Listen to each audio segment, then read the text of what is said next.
All right, hey guys, welcome back to another episode Around the Fire. Today, me and my buddy Tap are out here messing with the Girsan 2311 Witness. We're just gonna shoot it, man. You're gonna see it all, good, bad, ugly. You know, we're just gonna get into it. No warm ups, just some boys shooting some guns. All right.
All right, guys and goons, back up at the shop.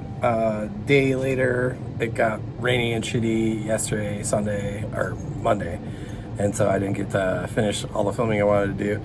But overall, you know, how did it go? Well, you saw what you saw there. We had a few hiccups with some Scorpio, and I don't know if you're familiar with Scorpio. I'll grab some here.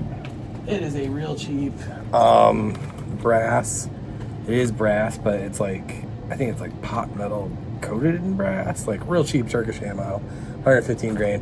Had a couple hiccups with that, and the only hiccups, they weren't like firing hiccups, they weren't like routine running hiccups. It was that the bullet casing itself had a very like sharp, unrefined edge, and 2 times the lip caught right on the feed ramp, and just as it was trying to enter the barrel. So that could be mitigated by a little bit of polishing and smoothing that ramp out, and it also could be an ammo issue, not the nicest stuff. So I'm not going to fault the gun too much for that. I've been shooting this gun for a while, the one you saw in the video. This is the other model we have in the store. I've been shooting it for a while, and I've had really no malfunction issues with it. I will say, as you can see in the video, the ejection is kind of all over the place with it, and this is like my first 1911. My wife's kind of into them, but none of hers have ever had any issues like that. I'm told from watching videos that you can tune the extractor, and that's like an extractor issue, that I need to like apply a little more pressure to get a more consistent right side ejection, whereas I'm kind of like eating some to the right and eating some over. I think also that it would probably run better on like 145 grain ammo or something like that, a little bit heavier 1911s. Were intended for steel, like a round ball 45, and that's what, you know, their purpose was. So probably a little more weight there. I did cut the spring weight down in mine because the spring weight in these is, to me, oversprung. I'm not an expert, but it seemed really oversprung. I really was like, I'm sure it'll run fine without it. I had no proof or evidence of that, being me and, you know, crazy autistic fuck that I am. I cut about 1 inch off the spring, and it runs just fine, and it smoothed up the action quite a bit. Overall, they are a delight to shoot. Now, these were the first sort of Turkish 2011s that kind of hit the market here, and you know, call them Turcados or whatever people are calling them. I thought it was a really good gun. I will say some negatives about it, okay, that I didn't like right off rip was, I don't care about the bull barrel thing. A lot of people will talk about that. I don't care about that. I don't think I need it. It shoots fine. It seems to have a good, accurate barrel. The optic thing, I wish they were cut for larger optics, and they send you an optic on a lot of these models. At least the models we had both came with optics. They are absolute junk optics. Throw them in the garbage. This one is like a far dot or whatever, some Turkish junk. It doesn't work worth a crap. You can't zero it. You will be more frustrated with this thing than anything in the world. Just throw it in the trash.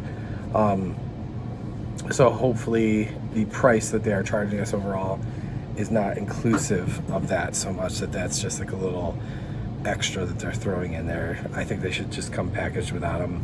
They're absolute trash. The grip texture. I was not a fan at first of the look of the grip texture. They went for like a classic design with the Girsan G in the middle, and I wasn't a very big fan of that. I didn't like it. I didn't think it looked as cool as some of the other stuff does with these more modern pistols. But I will say, after shooting it, I really enjoy the grip texture. It feels very good, so there's something to be said for that. It feels better than it looks. It is very, I would say it's aggressive, but not in the overly aggressive category. The beaver tail, the safety, everything does what it should. I heard some people complaining that they had problems with engagement on this. I think that's kind of crazy because it's bigger than most and it's quite wide. So yeah, all in all, I think these are a pretty great pistol. You do get what you pay for, obviously. These are not $2,500, $3,000 pistols. These are $900-ish pistols, and they shoot very, very well, I think, in that price point. Is there little bugs to work out with them? I think there's always going to be little bugs to work out with anything when you buy a clone type firearm, and that is just food for thought there. But I do not think that you would be wasting your money to purchase one of these. I have been enjoying it very much. I have been shooting it very, very well. I shoot heavy metal frame pistols better. I'm not a super good pistol shooter.